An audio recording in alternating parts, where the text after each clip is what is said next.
So with International Women's Day taking place on Tuesday, I wanted to focus my Culture Row debate today on whether or not feminism has indeed gone too far, or if it is actually needed. Here to debate this, I'm joined by Kellie-Jay Keen, the founder of Standing for Women, and Mike Buchanan, the leader of the political party Justice for Men and Boys, and the women who love them. Now, Mike, in 30 seconds, has feminism gone too far? Feminism has always gone too far. The idea that women are an oppressed class is an absolute joke. They're a highly privileged class, and feminism today exists simply, well, for the reason it's always existed, to extend female privilege over men. And there are just so many areas where women are privileged. I defy Kellie-Jay to tell me one area where women are oppressed in Britain today. Kellie-Jay, I assume that your position would be that if we look at the debate around women's rights and women to access to single-sex spaces and issues like this, that actually women are facing a threat in that respect. 100%. Look, this existential threat to women, including our language, our spaces and so on, is happening to women. I don't see that makes us an overprivileged class. I think it's utterly mistaken to suggest that women and men are totally the same, that our lives should be totally the same. Of course they're not. But yeah, in 2022, I don't think feminism is fit for purpose, because many people who call themselves feminists actually include men who call themselves women as women. So yeah, I think feminists need to maybe rebrand if they actually care about women and women's rights. I certainly think feminism is a much better word that talks about females. I think it's about time for the fifth wave of feminism, the wave goodbye. Well, but Mike, how are women privileged in modern life? In so many areas. I mean, if you just take healthcare, for example, there are two national screening programs for cancer, breast cancer and cervical cancer. More men die of prostate cancer than die of breast cancer. There's not even any discussion about there being a national screening program for men.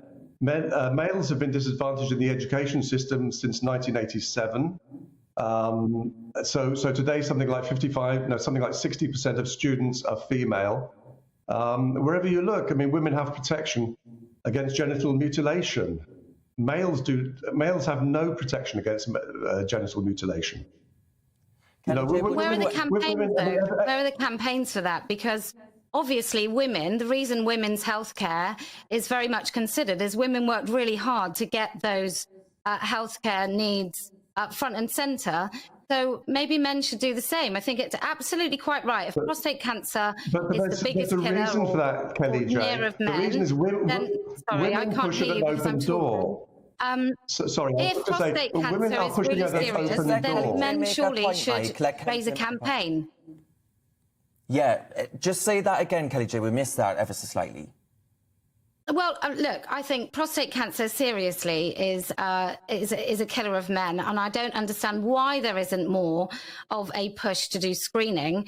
But that doesn't mean that women are privileged. It means that we fought really hard to get those campaigns front and centre for women. Do you think that ultimately a nice society, the kind of society that I'd like to see, is one where we don't actually have this relentless focus on the issue of identity? I think that explains what you campaign heart and soul over at the minute, which is the protection of single-sex spaces. There was access to single-sex spaces. When you have someone like J.K. Rowling being dismissed as some kind of bigot for arguing as a woman who survived domestic abuse in the home in the past, to actually argue for access to those single-sex spaces, being derided for doing so. Isn't that just because we are doing this? We are focusing on identity and making identity king. Shouldn't we get away from all of that? Well, it's very easy to say that, Darren. I'll let you come back. Okay, so the reason that there is no traction on male, let's say on prostate cancer, is because priority is always given to females. So it's all very well saying women have fought for this or fought for that, but women are pushing at an open door. I've been campaigning with others to bring about an end to male genital mutilation, which is a crime in this country, and I'm not even permitted to bring out a private prosecution. Well, Mike, I also think that you raise a very important point on, for example, working class boys. They are disadvantaged as far as education is concerned. It's an important point, but I don't think, Kellie-Jay, again, I go back to that point, I don't think that segregating us and separating us on all kinds of things like identity-based, immutable characteristics is one that I think is laudable. Well, no, you say that, it's absolutely... Let Kellie-Jay come back to that, Mike. Mike, if you can let Kellie-Jay just answer that question. Look, it's absolutely preposterous. There are differences between men and women. These are fundamental biological differences.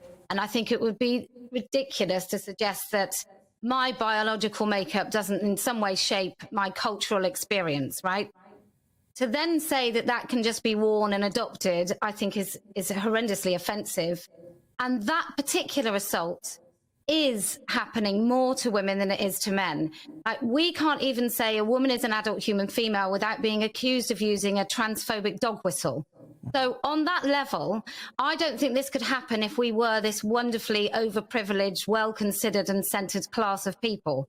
So I think just on that basis, that's rather silly. But, you know, feminists are also championing this. So I really have no traction with modern day feminism at all. Yeah, so Mike, then, how will you be celebrating International Women's Day? The way I always do. Right, which is? By ignoring it completely. Kellie-Jay, how will you be celebrating International Women's Day? Oh, I probably will have a lovely glass of wine, ensuring that the members of Standing for Women have some fabulous discounts. That's probably what I'm going to do.